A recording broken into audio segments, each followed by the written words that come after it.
Hey friends, Jason Humbert here with another bite of bread. I'm a little shaky today. Wanted to continue in part two of Are You Mad? Because I think the way we handle ourselves has a lot to say about the God that we believe in, the Christ that we worship.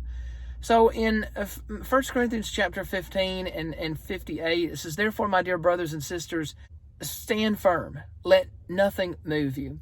I think it's important to stand firm in our faith.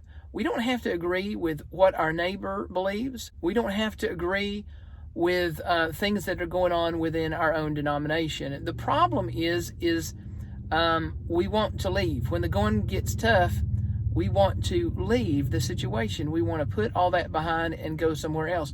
When we go to another denomination and another church, then we find there's problems there too, because the enemy is going to invade. There's no perfect church. The enemy is going to invade whatever situation that is. So if you're a highly conservative, then the enemy, you move to a denomination that is extremely highly conservative in their theological stance. And what's going to happen?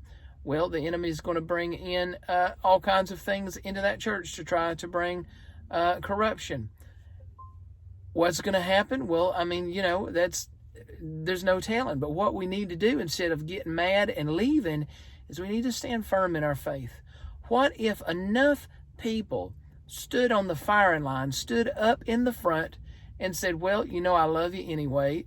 I don't agree with what you believe here when it comes to human sexuality. I don't agree with you when it comes to this, that, or the other, but I'm going to stay here because, church is church. That's my family. And you pray for me and I'm going to pray for you. But friends, there's no reason to get mad about things that we see.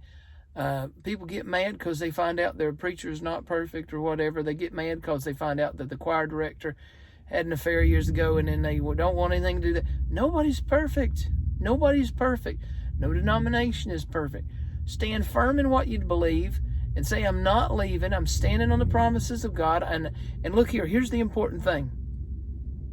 There's a lot of things going on. For instance, in the United Methodist Church, there's splits that are trying to happen and there's money involved. And I have my opinions on that. But what we need to focus on when we stand firm in the faith is to not get mad, but to trust God, to know that He has a plan, and to stand on His promises. And the last part of that verse is always give yourselves fully to the work of the Lord, because you know that your labor in the Lord is not in vain.